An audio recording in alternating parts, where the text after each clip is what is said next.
नमस्कार, सुनिए डोगरा के साथ यंग बाइट में आप सबका स्वागत है। आज हम मिलाने जा रहे हैं एसआई अजय अंगोत्रा जी के साथ। आइए इनसे बात करके इनके बारे में जानते हैं। सर, सबसे पहले आपका यंग बाइट में स्वागत है। Thank you ma'am. सर, सबसे पहले अपने बारे में बताइए, आप यहाँ तक पहुँचने के लिए आपने क्या कुछ किया, अपने कैरियर के बारे में बताइएगा। देखिए मैम, मैं एक गांव से बिलोंग करता हूँ। गांव जो कि आरसपुरा तहसील में है, बियासपुर पल्लाद से मैं बिलोंग करता हूँ। तो जब मैं अपनी पढ़ाई मैंने शुरू की, एक गांव में स्कूल है जनता मॉडल हाई स्कूल से, और उसके बाद मैं वहाँ से मेरे पेरेंट्स ने मुझे शिफ्ट किया। तो मैं Maharaja Hari Singh DAV public school Nagbani branch RS Pura से पढ़ाई मैंने की 7th के बाद। और उसी टाइम से मेरे जो फादर साहब हैं, उनका मेन एम यही था कि मेरा बेटा जो है एक पुलिस डिपार्टमेंट में ऑफिसर बने। तो अपने पापा के एम को देखते हुए कहीं ना कहीं मेरे में भी ये एक टेंडेंसी बनी हुई थी कि मैं इसमें जो है पुलिस डिपार्टमेंट में जाऊं और क्रिमिनल लोगों के साथ डील करूं और ज़्यादा से ज़्यादा जो है अपने देश के लिए, अपनी स्टेट के लिए काम कर सकूं। तो तभी से जब मैं 7th स्टैंडर्ड में था, तभी से मैंने अपना एम बनाया था कि मैं अपनी फ़िज़िकल फ़िटनेस वैसी बनाऊंगा और अपना physical standards as well as qualification उस तरह की हासिल करूंगा ताकि मैं कल को एज ए सब इंस्पेक्टर जो है जे.एंड.के पुलिस में जो है सिलेक्ट हो सकूं। और उस टाइम भी देविंदर शर्मा साहब जो डीएसपी जो शहीद हुए हमारे आरएसपुरा के, उनको मैं अपना मॉडल मानता हूं। वो भी पुलिस के लिए एक ऑनेस्टी के साथ काम करते थे, तो मैं उनको देख देख के हम लोग बड़े हुए। तो मेरा शुरू से ये एम था। फिर उसके बाद मैंने बाकी की पढ़ाई अपनी हायर सेकेंडरी स्कूल आरएसपुरा से की और उसके बाद मैं कॉलेज में आया, एमएम कॉलेज में। तो एमएम कॉलेज से बीएससी करने के बाद से ही एसआई का रिक्रूटमेंट निकला। तो उस पर मैंने खूब मेहनत की, अपना फ़िज़िकल फ़िटनेस वैसा रखा और फिज़िकल टेस्ट पास करने के बाद मैंने रिटन टेस्ट क्वालिफाई करके और वाइवा क्वालिफाई करके जो है सब इंस्पेक्टर साल 2010 में जो है मैं अपॉइंट हुआ। इसी के साथ साथ सर आप बताइए, जो हमारी यंग बॉयज़ जो आज हमारे टाइम में ड्रग्स की ओर जा रहे हैं, उनके खिलाफ क्या क्या एक्शन लिया आपने?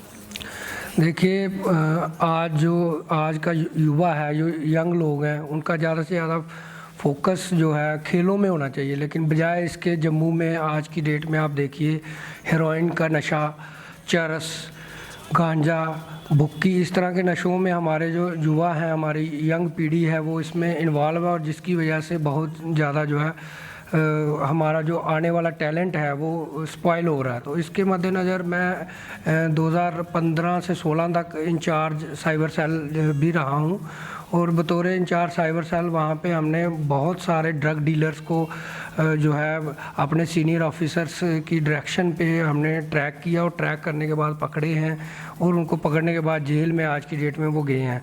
तो जब भी कोई जो ड्रग डीलर्स हैं इनको हम पकड़ते हैं तो इसके लिए हम बड़ा सक्सेस मानते हैं कि कहीं ना कहीं हमने इनको पकड़ के जो हमारे यंग हैं लोग जो डेविएट हो रहे हैं अपने रास्ते से, उनको हम एक अच्छी दिशा में ले जा सकते हैं। और इसके अलावा हमारी जे.एंड.के पुलिस के जो सीनियर ऑफिसर हैं वो भी time to time public meeting करते हैं और मीटिंग के दौरान भी हमारे ऑफिसर्स का भी यही फोकस होता है और उनकी हमें भी यही डायरेक्शन होती है कि आप भी जो अपने एरिया में लोग हैं उनको यही बताइए कि आप नशाखोरी से दूर रहिए और पढ़ाई या खेलों में ज़्यादा से ज़्यादा भाग लीजिए।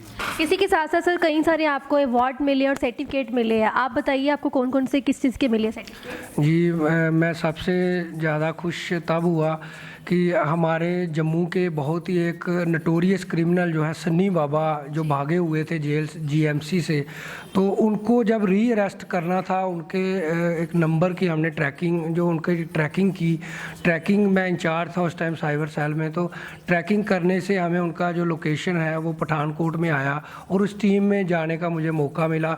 और जब उनको री अरेस्ट किया मैंने, तो मेरे सीनियर ऑफिसर्स ने भी मुझे बड़ा अप्रिशिएट किया, प्लस जो मेरे साथ टीम गई थी। तो मैं उस टाइम भी मुझे एक आईजी जम्मू साहब की तरफ से एक सर्टिफिकेट मिला था। और जब भी मैंने ड्रग्स जैसे हेरोइन एक 5 किलो हमने पकड़ी थी मेरी टीम ने, और उस टीम को मैं ही हेड कर रहा था पलोड़ा नाके से, तो उस टाइम भी मुझे जो है टाइमली सर्टिफिकेट और कैश रिवार्ड सीनियर ऑफिसर्स ने मेरे गुड वर्क के लिए दिए हैं। तो करीबन मेरे पास कोई 22 कैश रिवार्ड आईजी जम्मू की तरफ से हैं आज की डेट में। और ये जो चीज़ें जो सीनियर अफसर time to time cash reward देते हैं। इससे ये होता है कि अपने काम की ओर बंदे को ज़्यादा लगाव होता है और बंदे को अप्रिशिएशन जब मिले तो खुशी होती है कि हम जो काम कर रहे हैं हमारे सीनियर ऑफिसर उसको अप्रिशिएट कर रहे हैं। डीआईजी इस जो मेरे रहे हैं उनकी तरफ से भी 2-4 बार जो है मुझे अप्रिशिएशन मिला है एसएसपी साहब की तरफ से, और जो सुपरवाइजरी अफसर है टाइम टू टाइम सुपरवाइज करते हैं और गाइड भी करते हैं और मैं उनकी डायरेक्शन भी लेता हूँ। और मेरा आगे भी यही रहेगा कि मैं इसी जोश के साथ मैं काम करूँ और मेरे सीनियर अफसर जो है मेरा साथ दें इसमें।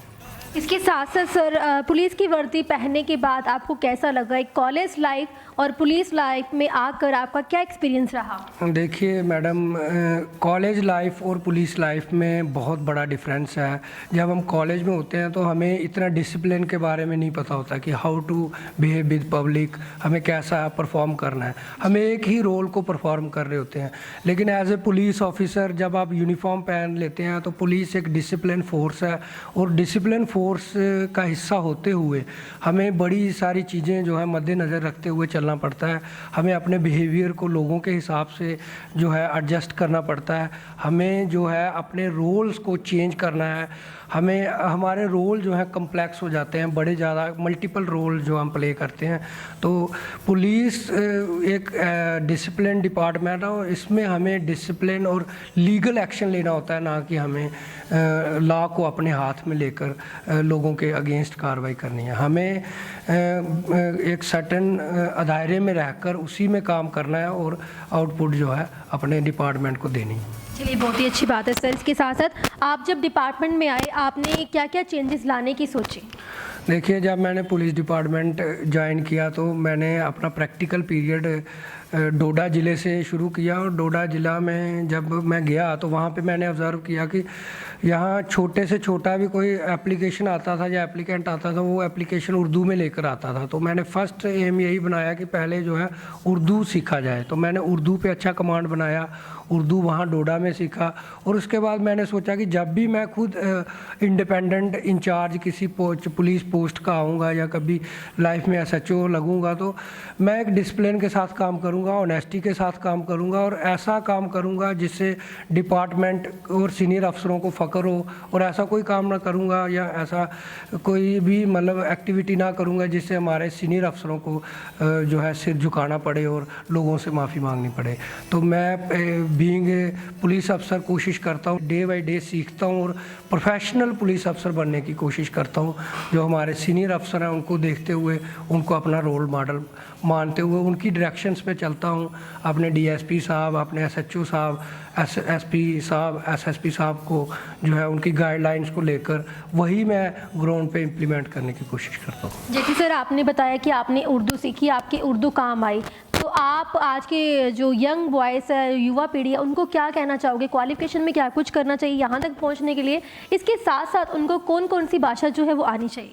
देखिए, जो यंग लोग हैं जो पुलिस ऑफिसर बनना चाहते हैं या एज ए सब इंस्पेक्टर अपना कैरियर शुरू करना चाहते हैं या केपीएस जाना चाहते हैं, उनके लिए सबसे पहले जो है उर्दू लैंग्वेज उनको आना बहुत ज़रूरी है। उर्दू क्योंकि हमारा ऑफिशियल लैंग्वेज है JNK का और उर्दू में ही हमारा ज़्यादा पेपर वर्क रहता है। दूसरा, मैं उनको ये कहना चाहूँगा कि फ़िज़िकल फ़िटनेस पे भी पूरा ध्यान दें, क्योंकि अगर वो फिज़िकली फ़िट हैं तभी वो 24 में से 18 घंटे जो है अपनी ड्यूटी दे सकते हैं। हमें 24 घंटे के जो मुलाजिम हैं, हमें 24 घंटे तैनात रहना है, मुस्तैद रहना है और कोई भी कॉल आए उसको रिस्पॉन्ड करना है। कहीं पे भी मिस हैपनिंग होती है, कहीं पे भी कोई भी पंगा बन जाता है, हमें टाइमली पहुंचना और रिस्पॉन्ड क्विकली करना है। तो इसके लिए जो है फ़िज़िकल फ़िटनेस होना भी बहुत ज़रूरी है। फ़िज़िकल फ़िटनेस के साथ साथ उनके इंग्लिश पे भी अच्छा कमांड होना चाहिए और उर्दू पे बेहतर कमांड होना चाहिए। हिंदी, पंजाबी, हर तरह की भाषा आनी चाहिए ताकि वो जब भी किसी की इंटेरोगेशन रिपोर्ट्स बनाए उनको कोई दिक्कत ना आए कि वो क्या पूछ रहे हैं किसी से और क्या आउटपुट उनको उसके जवाब में मिल रहा है। तो ये एक ऐसा डिपार्टमेंट है, अगर किसी भी डिपार्टमेंट में कोई भी फॉल्ट हो जाए तो FIR जो है पुलिस में ही दी जाती है।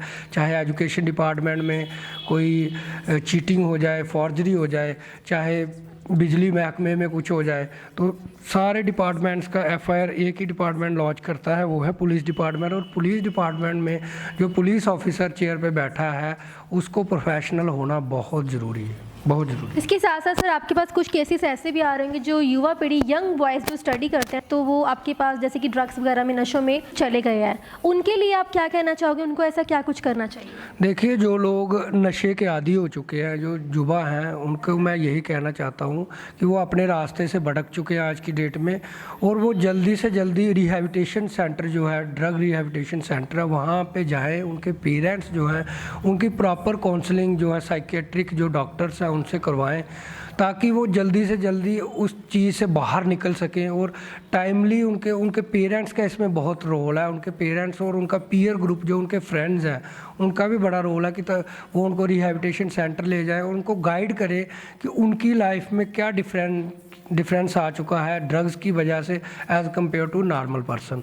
तो मैं यही कहना चाहूँगा कि नशा जो है वो बर्बाद कर रहा है उनको, वो इंटरनली वीक हो जाते हैं। लाइफ जो है, लाइफ आज की डेट में देखिए आप, लाइफ एक्सपेक्टेंसी 65 ईयर्स के आसपास है। तो अगर आप यंग एज में नशा करना शुरू हो जाएंगे तो आपकी बॉडी लॉस हो जाती है और टाइम से पहले आप जो है आपकी डेथ होने के भी चांसेस रहते हैं, जिसकी वजह से आपके पेरेंट्स को सबसे बड़ा धक्का पहुंचता है, क्योंकि जिन्होंने आपको पाल पोस के बड़ा किया और जो एक्सपेक्ट करते हैं कि आप लाइफ में कुछ कर सकें।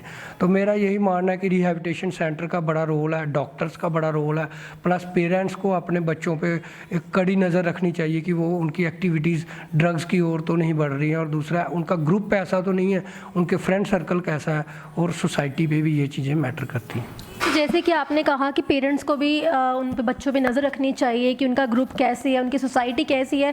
अगर नज़र रखने के बावजूद भी उनको लग रहा है कि उनका बच्चा ड्रग्स की ओर तरफ है, तो उनको ऐसा क्या करना चाहिए जो बच्चा जो है उस वहाँ से निकाल के अपने बच्चे का ध्यान कहीं और करे? स्पेशली पेरेंट्स को क्या बोलना चाहोगे? देखिए, मैं पेरेंट्स को यही कहना चाहूँगा कि जो बच्चा ड्रग्स वाली साइड जा चुका है उसको आप अगर तो मारपीट शुरू करेंगे तो हो सकता है वो मारपीट से और ज़्यादा उस साइड में जाना शुरू हो जाए, बजाय इसके कि उस रास्ते को छोड़े। तो मेरी यही उनसे गुजारिश है कि वो उस बच्चे को गेम्स वाली साइड लेके जाएं, ताकि उनका एक ऐसा रूटीन बना दें कि सुबह वो मॉर्निंग वॉक करें, शाम को इवनिंग वॉक करें, गेम खेलें आस्ता आस्ता, ताकि उसका रुझान ड्रग्स को छोड़ के अपनी फ़िज़िकल एक्टिविटी पे आ जाए। और फिज़िकल एक्टिविटी करने से जो माइंड फ्रेश हो जाता है इंसान का, जो सुस्त दिमाग में रहते हैं बच्चे ड्रग्स की वजह से, तो मैं कहता हूँ कि उनको ज़्यादा से ज़्यादा गेम्स वाली साइड, खेल कूद की साइड ले जाना चाहिए, और उनको गाइड करें कि वो अच्छी अच्छी किताबें पढ़ें, जो अच्छे अच्छे ऑथर्स रहे हैं, जो अच्छी अच्छी पर्सनैलिटीज़ रही हैं हमारी, उनकी बायोग्राफी पढ़ें, ताकि उनकी लाइफ स्टाइल जो है चेंज हो जाए। और जाते जाते सर हमारे युवा पीढ़ी को आप क्या मैसेज देना चाहोगे? मैं उनको यही मैसेज देना चाहूँगा कि अपने पेरेंट्स ने जिस लाइन पे आपको लगाया, अगर पढ़ने में डाला है तो आप उसी प्रोफेशन को सही तरीके से चूज़ करिए और अपनी पढ़ाई में मन लगा के पढ़ाई करिए। बाकी आपके पेरेंट्स आपके साथ हैं, उनको पता है कि किस समय आपकी क्या रिक्वायरमेंट है, तो वो आपकी बचपन से लेके जो रिक्वायरमेंट पूरी करते आ रहे हैं वो डेफिनेटली आगे भी पूरी करेंगे। तो आप अपनी पढ़ाई जो है ध्यान से करिए, और गलत जो है क्राइम की ओर या गुंडागर्दी की ओर या ड्रग एडिक्शन या इस तरह ईव टीज़र्स या इस तरह के जो है वाक़ात में मत मुलव्वस हों, ताकि आपकी लाइफ एक सही ट्रैक पे रहे और आपको आने वाले टाइम में सक्सेस जो है मिले। Thank you so much sir, आपने हमें समय। Thank you ma'am, thank you. दर्शकों, ये थे जुड़े हमारे साथ एसआई अजय अंगोत्रा जी, जो कि इनके बारे में हमने जाना और इन्होंने ड्रग्स के बारे में हमें बताया। अगर आप लोग भी, अगर आपके घर पे भी कोई पर्सन ड्रग्स वगैरह लेता है तो उसको मारने के बदले जो इन्होंने बताया आप उसको प्यार से समझाइएगा। अब इसी के साथ कैमरा पर्सन अभिषेक के साथ सुनिए डोगरा को दीजिए आज्ञा। नमस्कार।